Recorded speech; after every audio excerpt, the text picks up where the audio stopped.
What's going on, guys? In this video I'll be doing a walkthrough of how I wrap the door on this VW Beetle. So basically you'll want to start out with a piece that's big enough to cover the entire door, top to bottom with a little bit extra, and then left to right with a little extra. You can see I had one already set up, and I already went and started to peel off the backing paper there, starting at the top right, added a magnet to secure it a little bit better, and peeled the paper, headed to the left side or to the front of the car, added the other magnet to the other side just to kind of make sure that part doesn't pop off of me as I now prepare to glass out the vinyl. You can see I'm kind of trying to create a triangle. You can see there's an angle to my bottom left there, my right hand, and then on my left hand I kind of kept it straight horizontally across. And now I'm just kind of setting that up, adding just a little bit of tension to keep everything nice and tight, but not overly stretched. Take off those magnets and I'm adjusting the top. And you can see I popped off the bottom right there. And I'm just going to pull it down and kind of to the bottom right corner and glass that out. You can see that it's smoothed out. And then on the left side, I'm just pulling it down and then kind of to the left as well. And you can see that basically the door turned, the vinyl on the door basically went all smooth, and that's called glassing it out. Kind of create a glass-like surface in preparation for vinyl.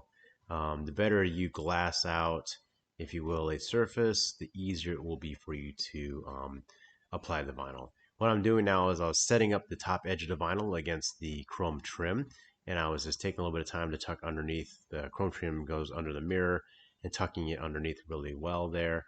And you can see I'm taking my squeegee and pushing with the hard edge and pushing that all up and into the underneath the chrome trim so that I get a good tuck, and then I can cut it a little bit later. Popped off that bottom left a little bit, so I'm just fixing it up. Once I got the top trim tucked in nicely the way I want to, what I'm going to do is just start basically squeegeeing my way down. Since I popped up the bottom there, you can see that from the horizontal tension, it just kind of popped up and pulled up a little bit. So I'm just fixing that up before I continue squeegeeing, going left to right and going down. When I hit the handle, I'm kind of just going around it, setting that up, and then continuing to work my way down the door, going basically left and right, as you can see, squeegeeing it out. Again, with the glassed out area, squeegeeing is really quick and easy. Now, what on the left side there, I kind of stopped because there was something underneath the vinyl. So, and you can see it's kind of starting to pillow up there because I had not re-glassed that area out properly. And so I'm just going to the right side and kind of setting everything down and creating kind of an angled line now, squeegeeing in that down and to the right, but also bringing in all the vinyl there to the left. And I'm going to address something that had gotten under the vinyl.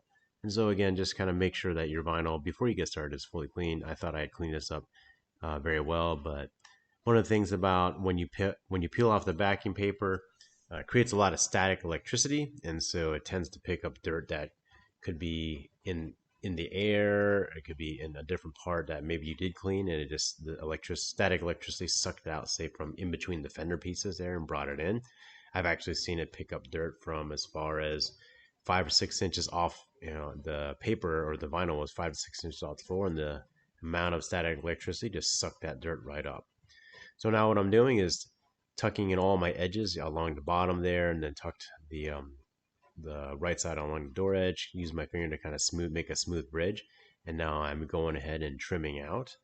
And I'm doing on this one, I rolled over the edge just a little bit, and I'm doing a solid cut. So I was cutting more on the fender side versus along the door there. And I wanted just a little extra vinyl to roll around the edge there. Since this is a color change, I wanted to make sure that the rolled edge that's visible, even with the door closed, was fully wrapped.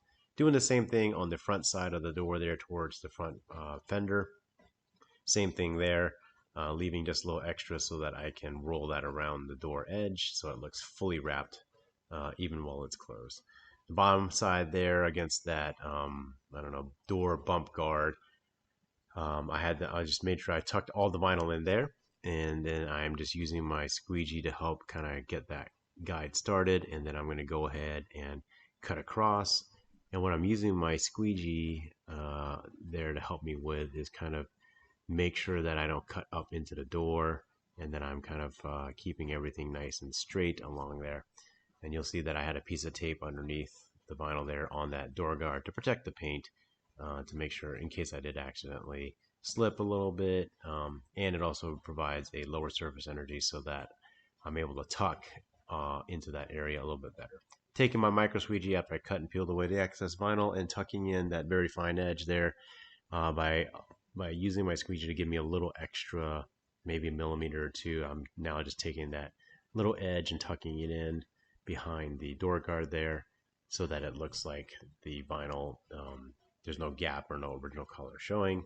Peel off the excess tape and then go ahead and make sure everything looks nice and tight. Everything's tucked in. All my cuts look good. I'm going to add just a little bit of heat and address right around the front part of where the door and the bump guard meet. Just kind of give it a little heat to make sure everything smooths out there.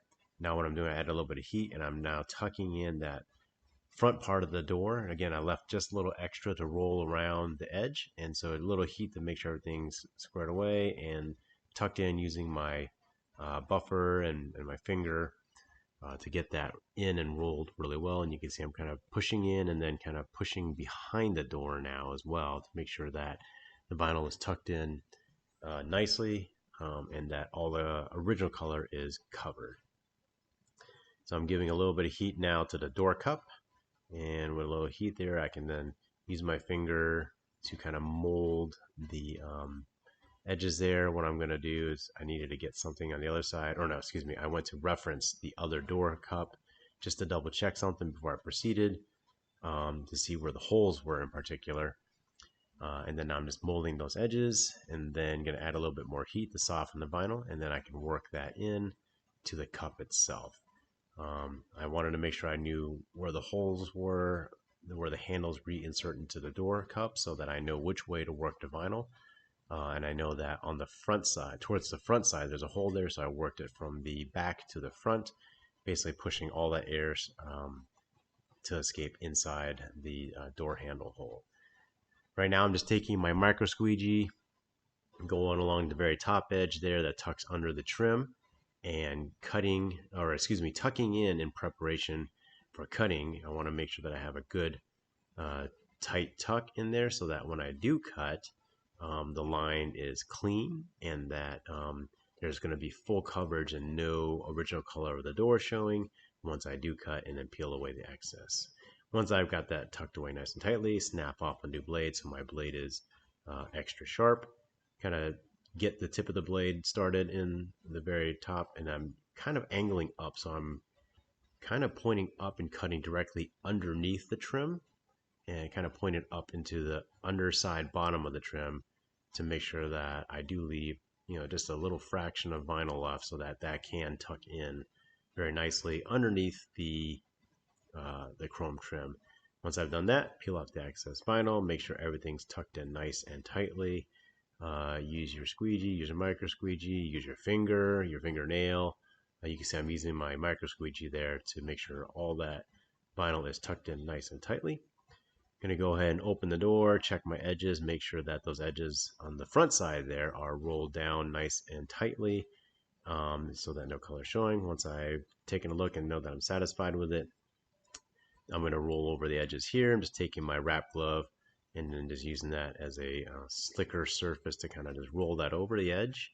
And then make sure everything's tucked nice and tightly. Using my micro squeegee to get that very top corner where the edge meets the chrome trim.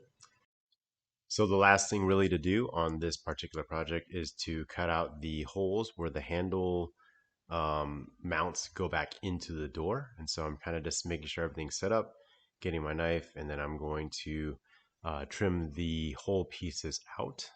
I've already laid this in as you saw previously, and so now I'm just kind of following the edges of the hole with my knife, taking my time to try to make sure that I don't cut the paint, and I'm just cutting inside the hole sufficiently so that there's not any vinyl that could bind up on the handle inserts that go into the holes there.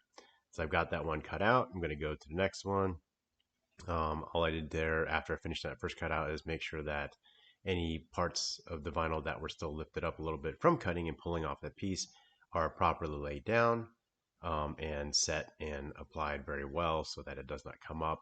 So basically on the other side, the other hole, I'm doing the same process now, basically cutting out that hole. And then I'm going to make sure that all the vinyl that might have popped up as I was doing that particular process is pushed down, tucked nice and tightly so that the vinyl doesn't bind up or catch on anything and it's put down. This is a high wear area, if you will, because of it being the handle area.